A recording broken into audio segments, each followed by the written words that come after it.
যে তোর কি সমস্যা। ব্যবসা বলছিল তোর পাছায় লাঠি দেবো বেটা। যদি অট্টালিকা থাকতো, আমাদের যদি বিদেশে ফ্লাইট থাকতো, নীলফামারী 24/20 বাপের জমি থাকতো, ওই উত্তরে দিকে আমরা যাইতাম চাকরি করার জন্য। এই সকালবেলা উঠে অনেক অনেক ভাই বোন আছে না খেয়ে যায়, না খেয়ে যায় না। আমরা কষ্ট করি, আমরা শ্রম করি, এই শ্রমের পাওনা ওই চায়নারা ওখান থেকে বসে লাভবান করে। তাহলে আমাদের ন্যায্য অধিকার, ন্যায্য পাওনা দিতে হবে। সমস্যাটা কি আমরা জানতে চাই। আমি একটা কথা বলতে চাই, ব্যবসা এখানে পুরো চক্রান্ত চালাচ্ছে, চালাচ্ছে না, চালাচ্ছে না।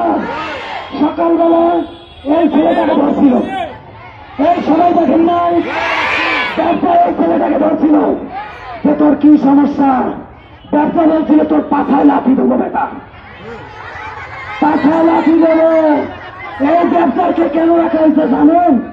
ব্যবসা শ্রমিকের যদি কোনো সমস্যা হয়, শ্রমিকরা যেন ন্যায্য অধিকার পায় সে বিষয়ে ব্যবসা কথা বলবে। কিন্তু উল্টা যদি ব্যবসা আমাদেরকে এসে বলে তোর পাছায় ব্যবসা সার দেবো, তাহলে কি ওরা আমাদের ন্যায্য অধিকার পাঠ দিতে চায়? ওরা আমাদের ভালো চায়? তাহলে ব্যবসা যে থাকে, ব্যবসা যে ওখানে টাকা পায়, বেতন পায়, কার কর্ম অনুযায়ী পায় বলেন তো?